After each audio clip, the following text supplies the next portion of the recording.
Audiobook do livro Problema do Ser, do Destino e da Dor, de Leon Denis. Primeira parte. O Problema do Ser. Capítulo 8. Estados vibratórios da alma, a memória. A vida é uma vibração imensa que enche o universo e cujo foco está em Deus.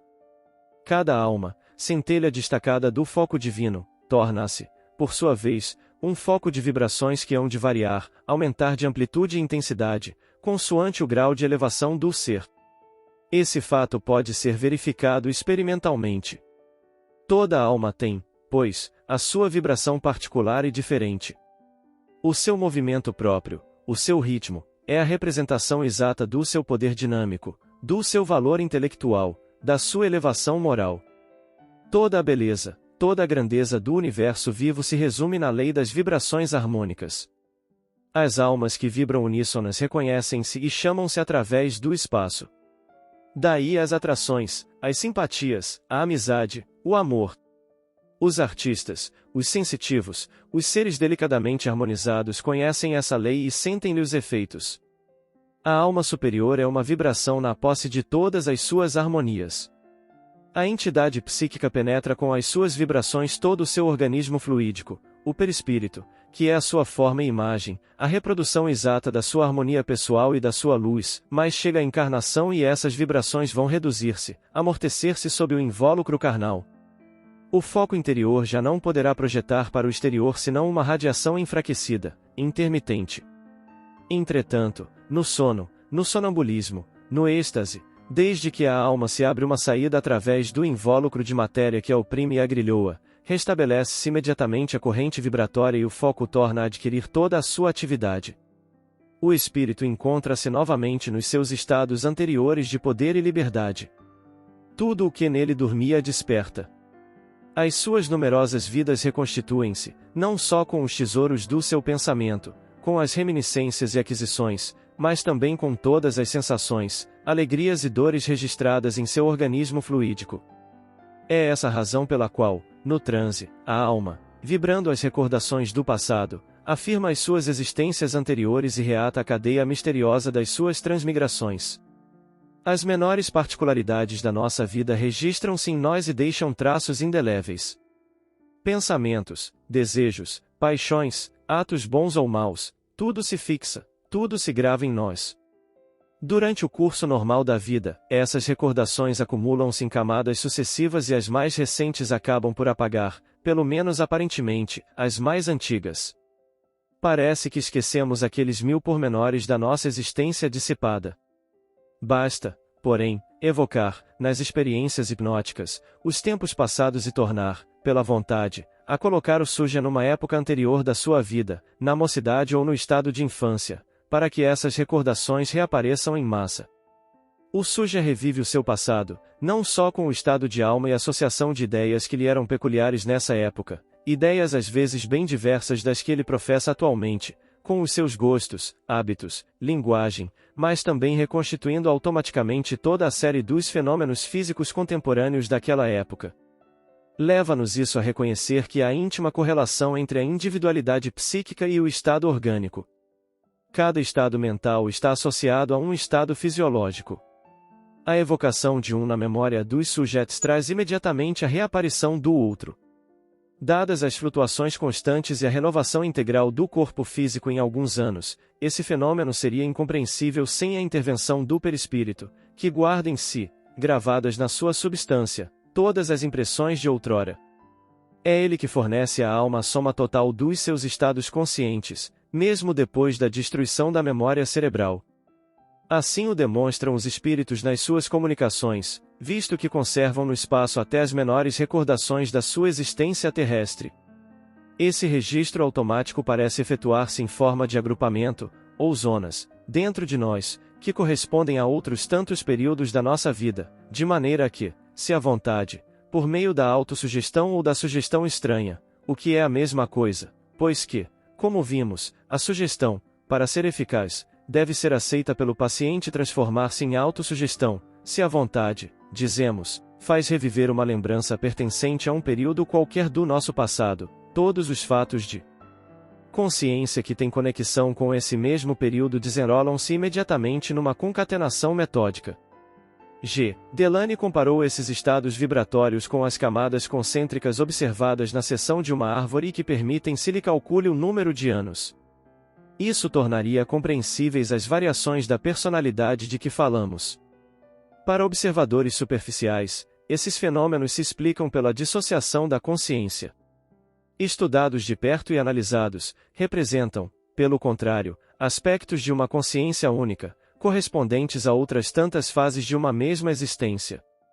Esses aspectos revelam-se desde que o sono é bastante profundo e o desprendimento perispiritual suficiente.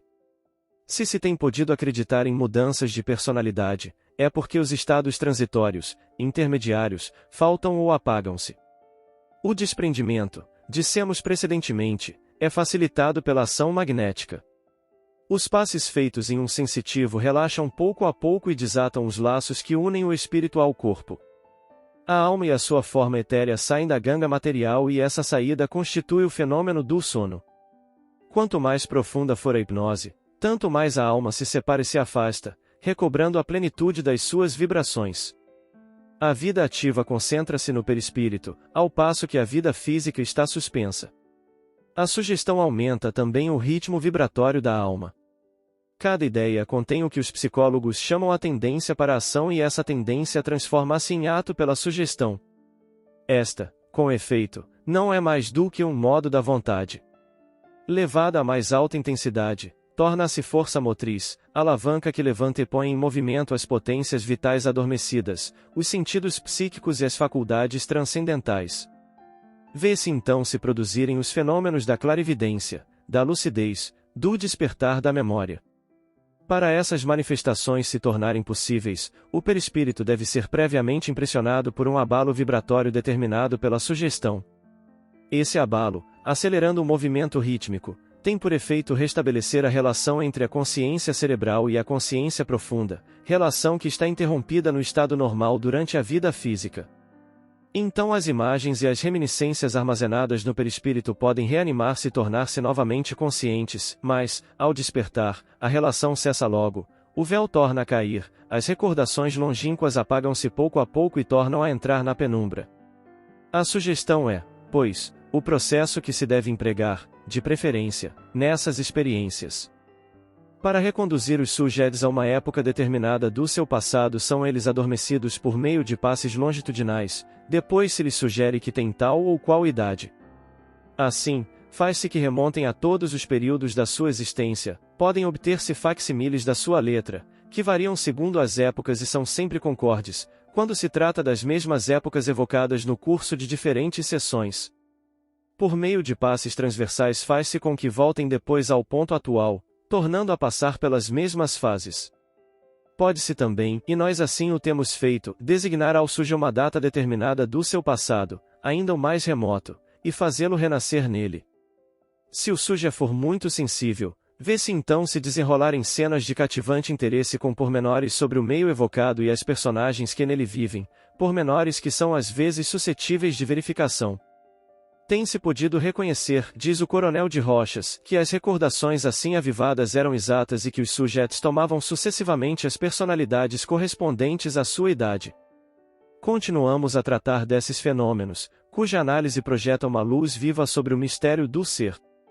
Todos os aspectos variados da memória, a sua extinção na vida normal, o seu despertar no transe e na exteriorização, tudo se explica pela diferença dos movimentos vibratórios que ligam a alma e o seu corpo psíquico ao cérebro material. A cada mudança de estado as vibrações variam de intensidade, fazendo-se mais rápidas, à medida que a alma se desprende do corpo. As sensações são registradas no estado normal, com um mínimo de força e duração, mas a memória total subsiste no fundo do ser. Por pouco que os laços materiais se afrouxem e a alma seja restituída a si mesma, ela torna a encontrar, com o seu estado vibratório superior, a consciência de todos os aspectos da sua vida, de todas as formas físicas ou psíquicas da sua existência integral. É, como vimos, o que se pode verificar e reproduzir artificialmente no estado hipnótico. Para bem nos orientarmos no labirinto desses fenômenos é preciso não esquecer que esse estado comporta muitos graus. A cada um desses graus vincula-se uma das formas da consciência e da personalidade. A cada fase do sono corresponde um estado particular da memória. O sono mais profundo faz surgir a memória mais extensa. Esta restringe-se cada vez mais, à medida que a alma reintegra o seu invólucro. Ao estado de vigília, ou acordado, corresponde a memória mais restrita, mais pobre.